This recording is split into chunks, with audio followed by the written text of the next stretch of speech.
Hey, what's happening, everybody? Thanks for joining me for today's episode. Once again, we are continuing on with the My Favorite LJN tournament. Currently, we are on round 2, part 4. So, just a few moments ago, I did complete round 2-3. So, I am making my second video today, but don't worry, this video is going to be posted on the following day. It's not going to be posted the same day. With 40-minute videos, no. If it was like a 5-minute video, those are sort of videos I might post multiple videos per day, but generally you won't see me post multiple videos on one single day. Oh man, I said in the last video, and I'm probably going to say it again in this one, I kind of feel like round 2 right now so far, either I'm enjoying my figures more than ever, or maybe the matchups are just that good, but generally when I get to like round 4, that's when the matchups are like so extremely tough, where you get to a point where the figures that are left over are, like I said, the best of the best, and every single matchup is an impossible choice. So every time you lose a new figure, it's heartbreaking because you want pretty much all your figures to win.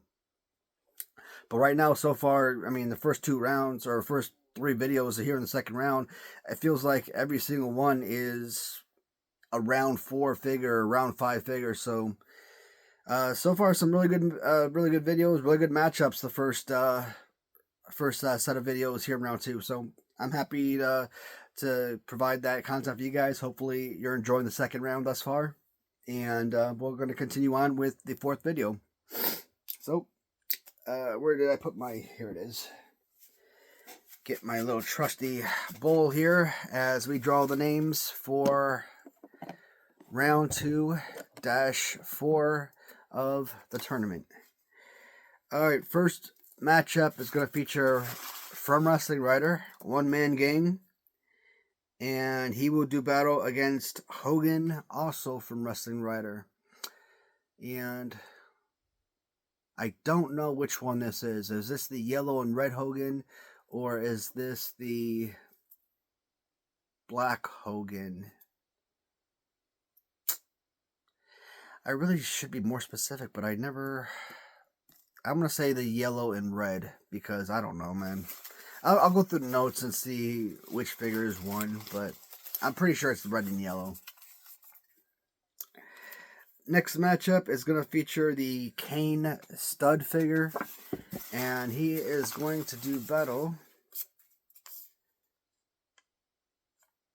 against Mega Maniac Brutus. So, I have a John Ruggiero Brutus, but I believe this is the random Brutus off to the side there. So, alright, next battle is going to feature Steve Austin Sheik, as he does battle against Jim Neidhart from this is the pink Jim Neidhart from Robert Jackson. And last matchup is going to feature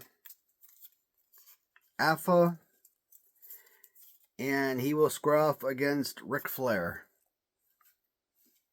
Alright, so that will take care of today's matchups. Figures, I'm going to get those pulled, and we'll begin shortly.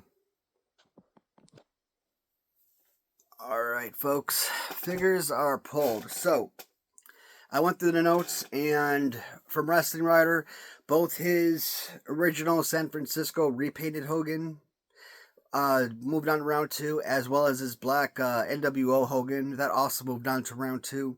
So, the tag only says Hogan, Wrestling Writer. So, I'm assuming that's the Series 1 Hogan. And later on, if we come across another Hogan, I will just pull the NWO Hogan. I don't think it really matters. Well, actually, shoot, it really does matter, because in this matchup, again, it all depends on, just like any matchup, the right competition will determine who moves on to the next round, right? So, I guess right now it's tough luck, Charlie, for a one-man gang. God dang it. Just lost my tag. But this is your first matchup. Both figures do come from Wrestling Writer. So, One Man Gang, he does have his UWF belt. Now, once upon a time, this belt was glued down perfectly, and over the last couple of years, it's starting to lose its luster. It's no longer being. Yeah, see, it doesn't stick anymore. That sucks. I mean, it still looks good, but not much of a change based on the original figure to the new design, of course. As I described in the very first time we looked at the figure, it's basically painted more of a navy blue, so almost black, but it's still pretty much the exact same figure that you got from the original One Man Gang. So I like the UWF belt on here because, if I'm not mistaken, I think UWF disbanded, and if I'm not mistaken, I believe One Man Gang was the last champion that they had, and so that was a nice addition to the belt. Just like so many of these guys, like Bam Bam Bigelow and Big John Studd and Bundy, right? Ken Patera's got good girth to him. Tyler City's got decent size to him, but a lot of these figures that have good size, but they got bad poses. One Man Gang is a sad figure in that regard because everything from here is perfect. The head is perfect. It's just the stupid hands up. I can't stand that. That's like that. If it was just one arm down to where it was actually usable, you could live with the other arm being up. But both arms up like that, it ruins the figure. This could be a bona fide deep run figure. I don't know if it necessarily wins the tournament, but could you see a One Man Gang, original or custom, in the semifinals? Absolutely. Among the last 4, last 5 standing, depending on how many figures left over. Of course. It's just that the pose, it's what keeps it from being the most elite figure out there, or among the most elite figures. Now there is a custom figure on eBay, and I'm gonna stand up real quick. So there is a figure on eBay where they take a Series 1 Hulk Hogan, right? And it literally looks just like this. So what I wanted was a Series 1 Hogan to be repainted to look like the original San Francisco Toymakers version of Hulk Hogan. And all I thought was going to happen is probably color the boots a little bit more, make it a little bit more eye-popping. But maybe you didn't even have to touch the boots. But I just thought he was going to like paint the leg red and probably paint yellow over the chest. And I think that's exactly what they did on the seller from eBay, because when you look at it, it's literally a Series 1 Hogan, but it's eye-popping, just like this, right? So when I got this figure, I looked at it, I'm like, nah.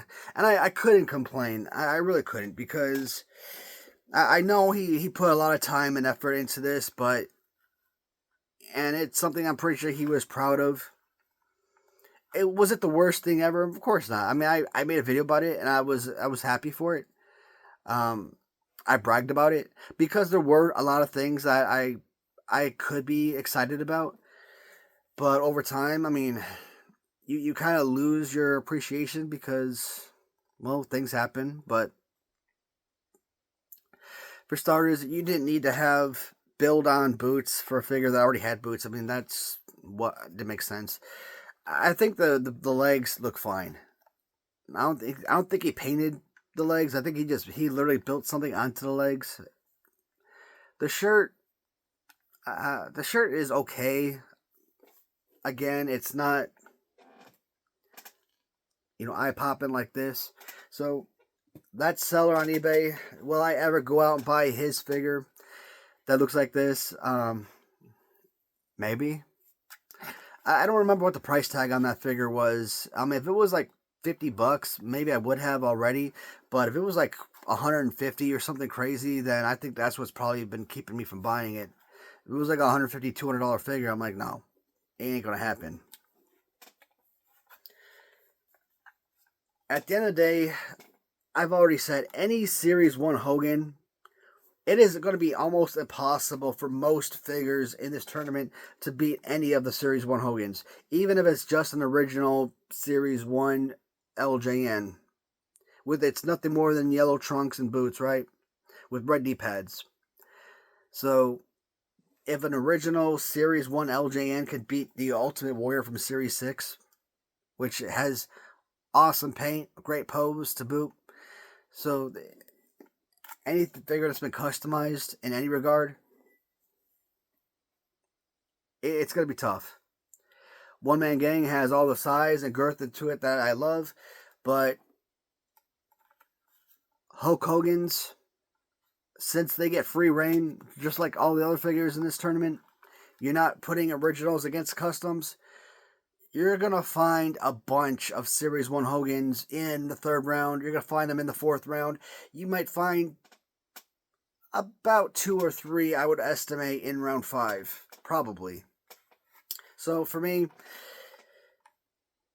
maybe not the most pristine ever, but it's still a figure I enjoy, and it's still one I think is going to go relatively far in this tournament. The original San Francisco repaint Hogan does surpass One Man Gang. Next matchup we saw was going to feature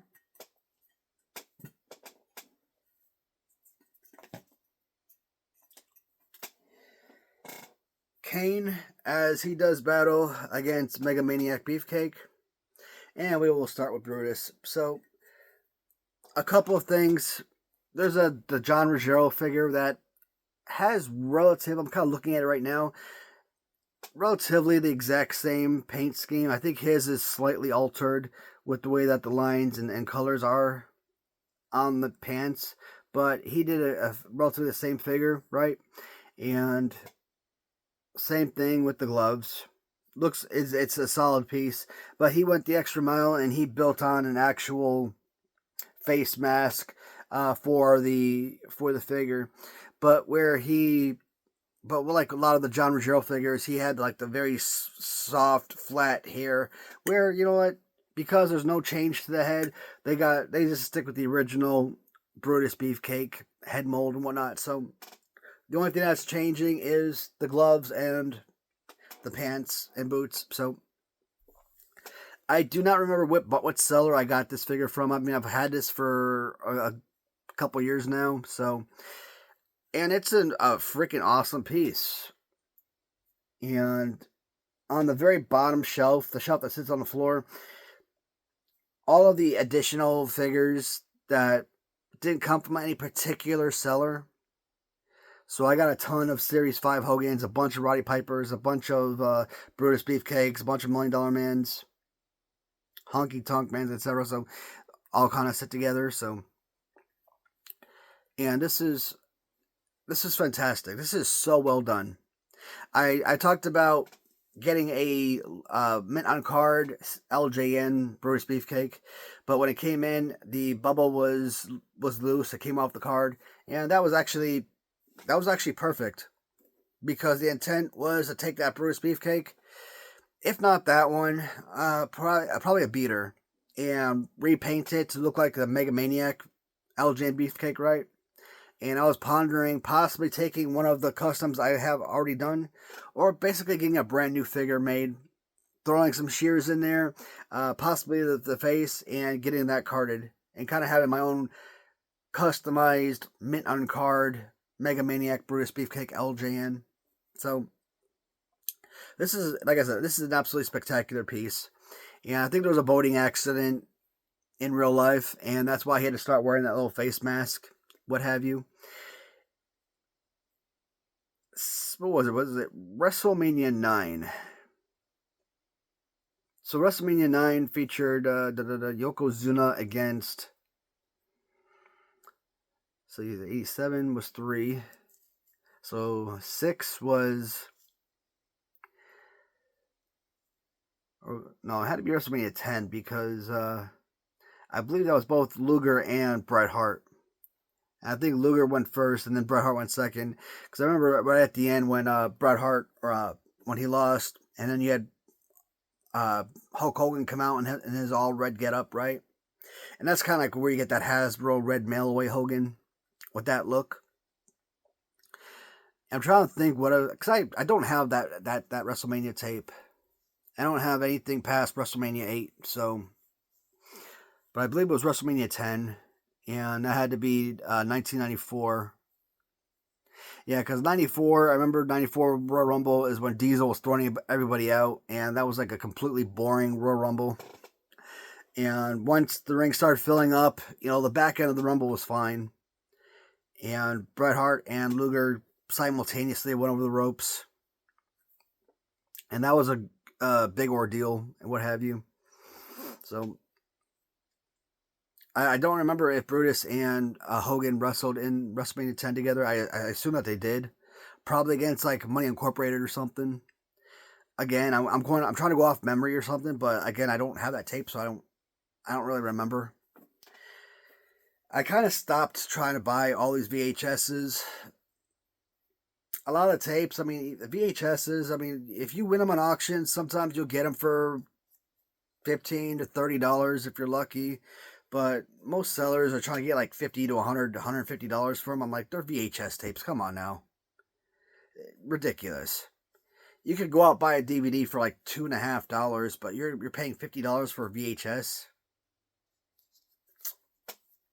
Even Blu-ray are selling for a meager few dollars. How crazy is that? Kane. So, the Kane that I got from Wrestling Writer, or actually from John Ruggiero, and it's the, Hillbilly Jim fighting pose, but it's the all red with kind of like the black at the top with the lines, right? That's the Kane that I know.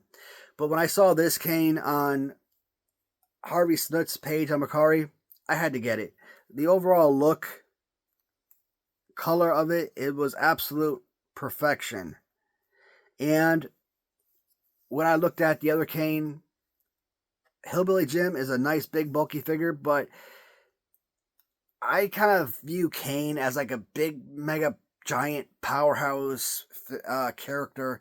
And who better to represent Kane than freaking Stud? Of all the LJN figures, this is, to me, the most perfect compliment to Kane. Now, the only thing I would have done differently is, one, tried my best as a customizer to try to get rid of this beard. Because I don't think Kane had a beard. I think he was always clean shaven there. I could be wrong. And secondly, paint the hair from brown, make it jet black, so that would have been more realistic. But this is a freaking killer figure. And ever since I brought this figure up in the first round, there have been many days where I've been asking myself, if custom Kane goes up against original Big John Studd, who would I choose? They're both Big John Studd figures, right? Now, you would think with the added paint and color and detail that this one would wipe the floor with Big John Studd. And even if that one were to, let's say it was Kane against Studd in round one, Studd is eliminated. But this one made it to the semifinals.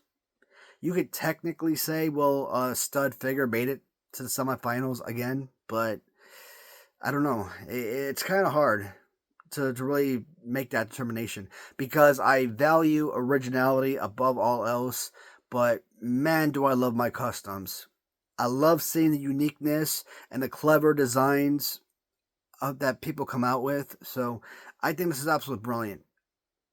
When I talk about heavy hitters, if this isn't among my top 10 figures for the best potential to win this tournament, yeah, that means that this Kane is going to defeat Brutus Beefcake, which is tough because this is a solid all-around piece. But he has to be. He has to move on. Like I said, he is on my list of probably top 10 figures. And there's probably, if I went through all the figures, there's probably 15 to 18, maybe even 20 figures I think have a legitimate chance of winning. But he would have to be a top 10 most likely in the top 10 section.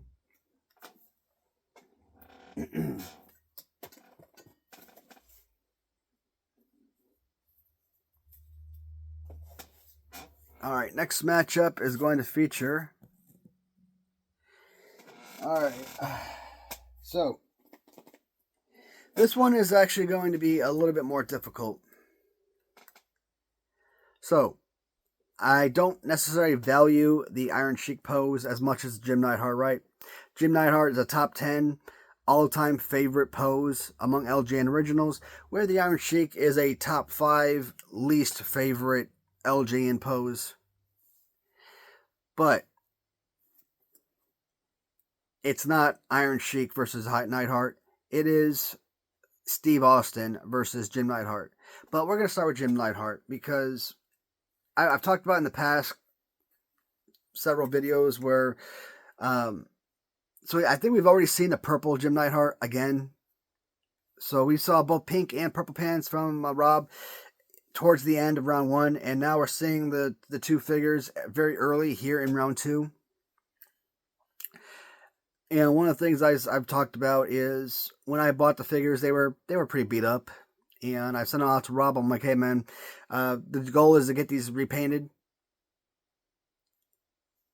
touched up, so bring them back to the original glory and try to get them to a point where I could try to resell them, maybe turn some profit on it. But problem is, they were done so freaking well that I just could not sell them. I didn't have the heart to do so. But when you kind of look at the Jim Neidhart in purple pants and then look at this one, it's like, I don't... One of the things that kind of stood out to me, and I still question to this day, is like, why is that one normal Jim Neidhart skin tone, while this one is like he's been dead for 10 years or something. Like his skin is really pale. And the only thing I come up with is I don't remember what they look like. I remember they were beat up, but I don't remember like how much paint loss there was or how much markings were on the body or anything like that. But I'm thinking that maybe there were like really bad markings or a lot of scuff marks or dirt or something, and maybe he had to repaint the body because they couldn't scrub off or something. And if you had to paint the body, I mean, that would definitely explain it. Because you see this sort of skin tone a lot on Hasbro and Mattel retro figures as well when they're customized. So it's not uncommon. And generally you kind of ignore it because, you know, you're looking at the figure themselves, and skin tone is, yeah, it's part of the overall look and design, but it can't be the be-all, end-all of the figure, right? But I have so freaking many Jim Neidhart figures in this tournament, and only one of them have the capability of making it to the finals. Well, that's not true. There could be a 2-man finals, there could be a 3-man finals, so technically there could be 2 or 3 Jim Neidharts in the finals. Logically, are you really going to see all Jim Neidharts in the finals? Probably not. Most likely not. Almost pretty much a guarantee you're not going to see that. But the potential, right?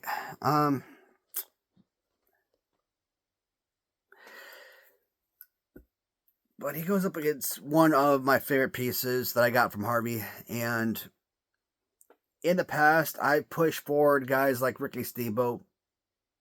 Probably multiple time Ricky Steamboat figures that probably would not have won otherwise against really awesome Andre the Giant figures. As I've said before, Andre the Giant would never lose. I don't care if it's a Series 1 figure, Series 2, Series 6, or if it's any customized Andre the Giant figure to look like Blackstrap Andre, to look like a red trunks, yellow, it doesn't matter. No Andre the Giant figure would ever lose to a Ricky Steamboat, customized or not. But I pushed those Steamboat figures over the Andres because I said to myself, you know what?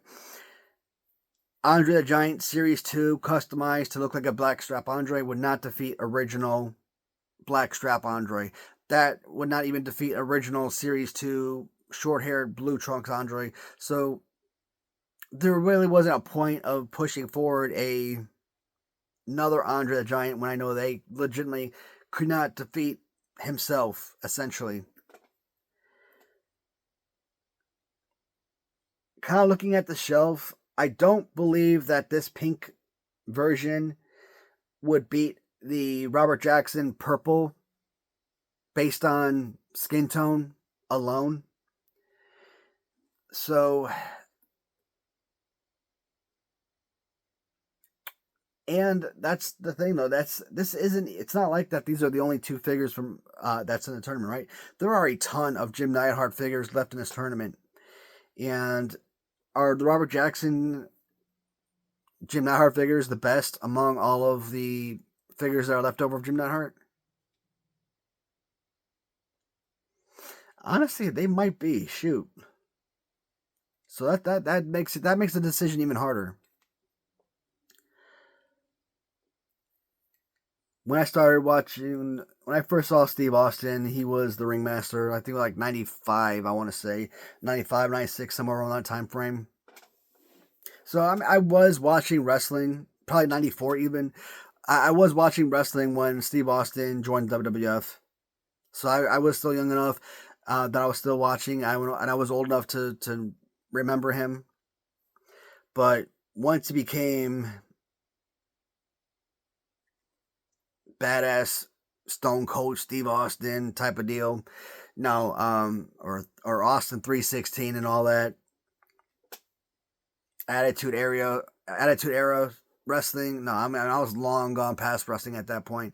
I think I stopped watching wrestling around 97, maybe early 98. I talked about the 99 Royal Rumble where Vince McMahon won, and I don't even remember that. Not until like I heard about that like a couple years back, and I watched the Rumble on my VHS that I bought. Stupid matchup. That was a matchup Steve Austin should have won, and to credit Vince McMahon for that victory was that entire match thing was retarded. I mean, come on. I They want to eliminate Chris Benoit's Royal Rumble victory. How about eliminate that 99 Royal Rumble? I mean, what a waste. You could go back, you could watch Sling Steve Austin in like the early 90s, and you could see him like lose like a title match to like Jim Duggan. Something about Jim Duggan pulling like a heavyweight title belt or something out of the trash can or something, and I don't know. I kind of saw that clip on like YouTube like a year or so ago, and I just like, well, Jim Duggan was never going to win any kind of championship in WWF, but he goes to WCW and bam, instant champion. I think that happens a lot with a lot of WCW wrestlers where they had no success in WWF, but they go to WCW and bam, they're just skyrocketed to the top. Guys like Bret Hart, he was already one of the biggest superstars in WWF history. There was Hulk Hogan, same thing. So of course they were going to be unanimous superstars in WCW. I mean, that was no doubt. There was no doubt for that. And with Steve Austin, like I said, with this particular figure, just because if I choose Jim Neidhart, I am choosing an excellent figure to continue on, but I'm not going to do it because, like I said, not even looking at the other Jim Neidharts, I'm just looking at the Rob Jackson custom Jim Neidharts. Among his two customs, I like the purple one better because of skin tone. So I know he would not defeat himself based on Rob Jackson customs only, and I still think that this is a fantastic piece that the viewers and fans of Steve Austin should see more of in this tournament. Is he going to be a third round elimination? I don't think so. I still think Steve Austin makes it to round 4. And even if I wasn't going to say, you know what, he can't beat himself, there's still a strong possibility, probably a 50-50 chance that he still would have won this matchup regardless, because the overall aesthetics of the figure is incredible. And you look at the Iron Sheik face, right? And Steve Austin fits in beautifully with that. What they did with this, filling in the head, you honestly couldn't tell that wasn't original. So everything about this figure is fantastic. Did I talk about it yet? I don't think so, but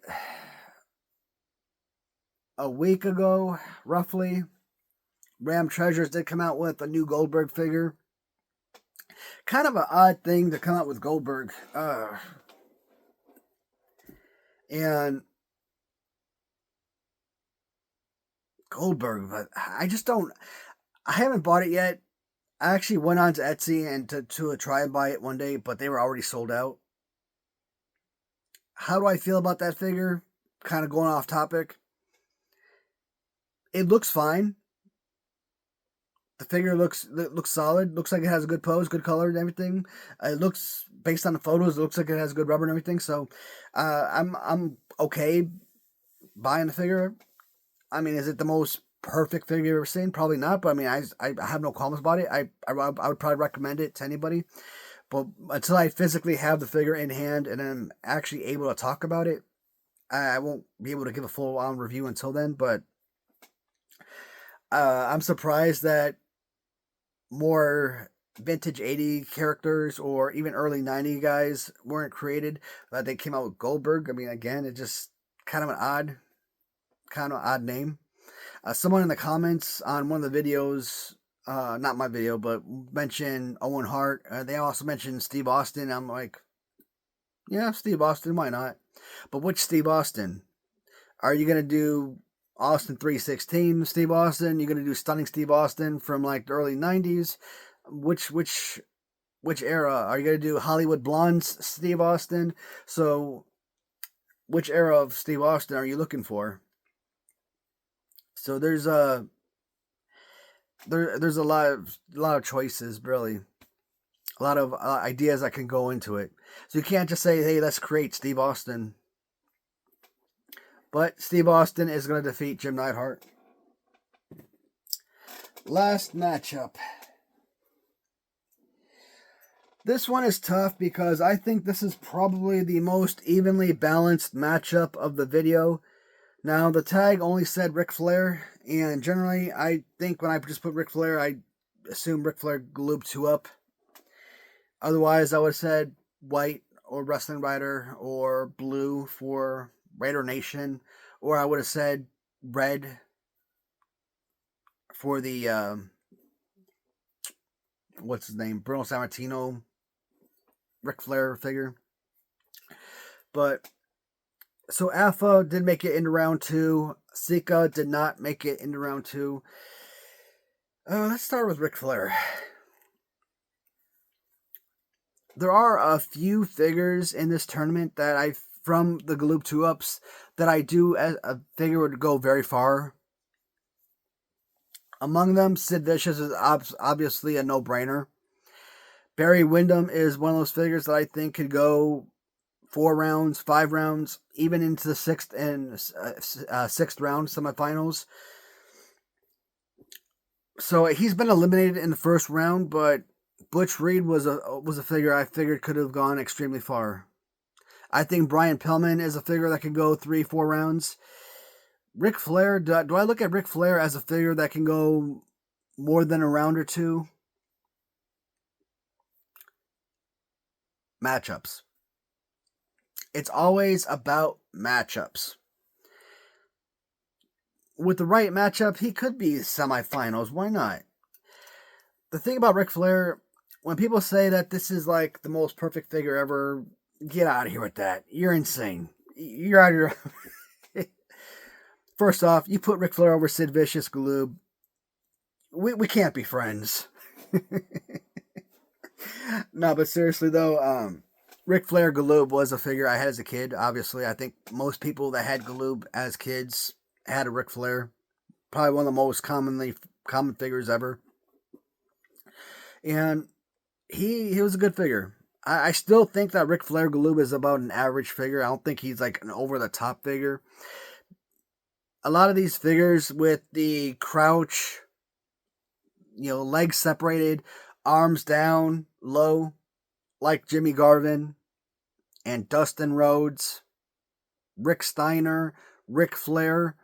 These figures, I mean, they all have the generally same pose. I mean, from LJN, yeah, Junkyard Dog is relatively a very similar figure as well. Crouched, arms spread apart, arms down low type of deal, right? Bruno Sammartino has that. Bruno Sammartino has this pose essentially. So when I talked about, I don't know if it was in this video or if it was the last video, but I mentioned I understood why. I think it was the last video. I think I understand why Ram Treasures decided to do 2-ups of Galoob. Of all the lines that they could have made, why Galoob was the one of choice, because not only were they stationary figures, non-movable parts, but a lot of the poses that Galoob decided to use were based on LJN pose. Like I said, very similar to Bruno Sammartino, right? I think Sid Vicious is very close to that of the Big John Studd. Trying to look at the figures. There is one. I'm trying to think. Scott Steiner. Which figure? I could say Scott Steiner and Mr. Perfect from Ram Treasures, but there should be another one specifically for LJNs that are very close to that. Or maybe I'm thinking about something else. Oh, Ricky Steamboat. Now, Ricky Steamboat might have the claw, but, you know, he's like this, where, you know, Scott Steiner and them are kind of like so, right? But Ricky Steamboat and for LJN and Scott Steiner for Galoob as examples. So you have all these figures that have very similar poses. And so it makes sense that they would upscale Galoob, because Galoob took a lot of those poses from LJN. Now, is Ric Flair the most perfect playable? No.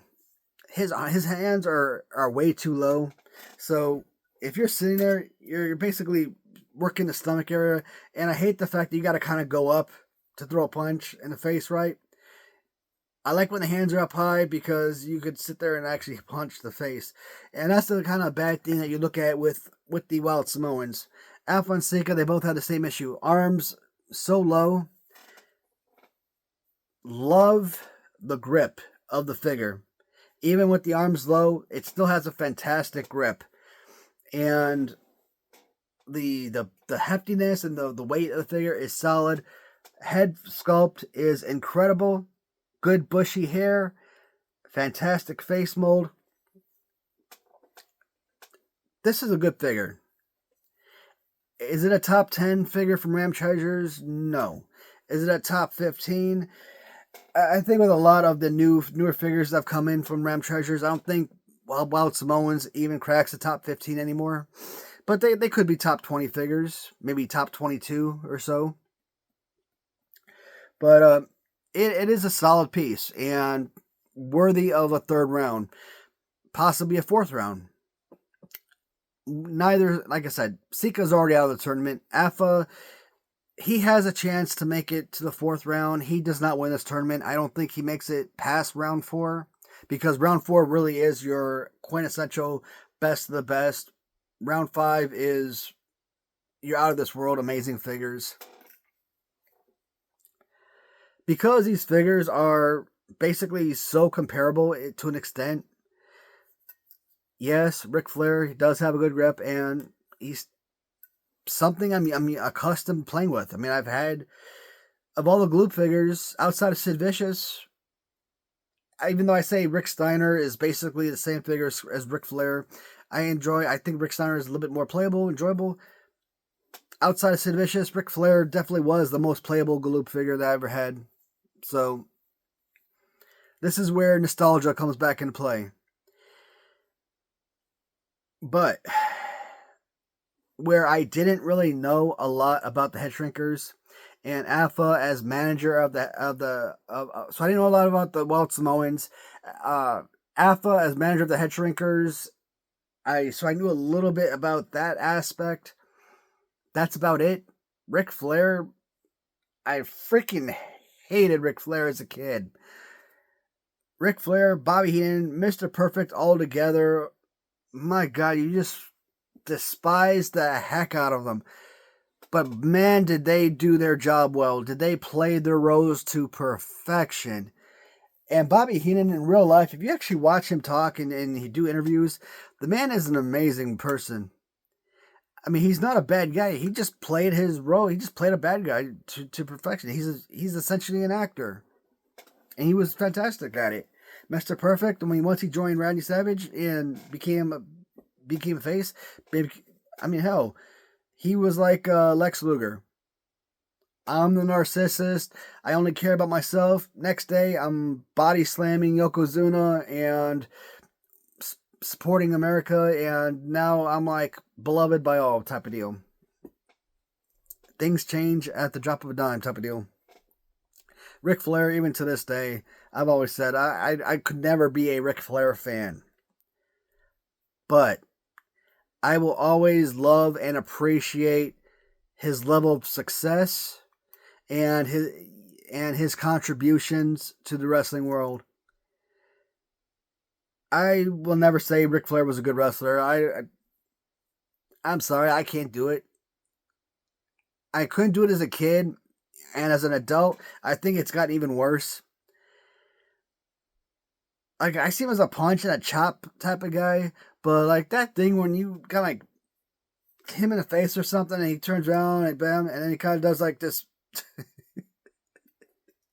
I'm like, dude, that's just horrible acting, horrible oversight. Like, why does he do that? he kind of does like this face forward flop. This face forward flop.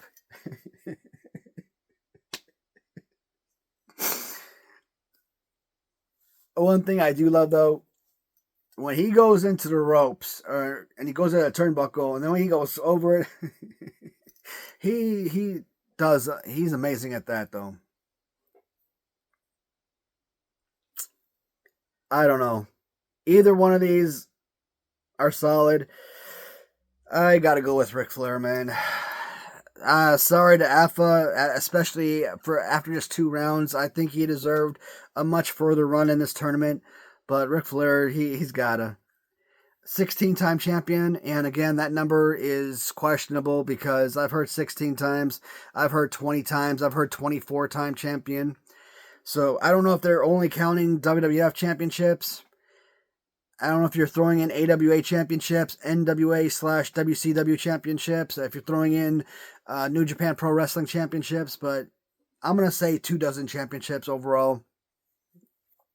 Man is an absolute legend in every facet of the way. And at age 70 plus, and he's still active in the ring, I'm like, dude, retire already.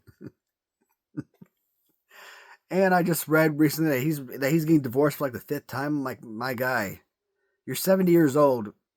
Stop getting married at this point. Enjoy your years while you have them. Because I think that's exactly why at age 70 he's still wrestling. Gotta pay that freaking alimony, I guess. That's freaking sad. To have the level of success that he has had, and at age 70 still having to... No. That's just freaking cruel, man. Have to do that to somebody.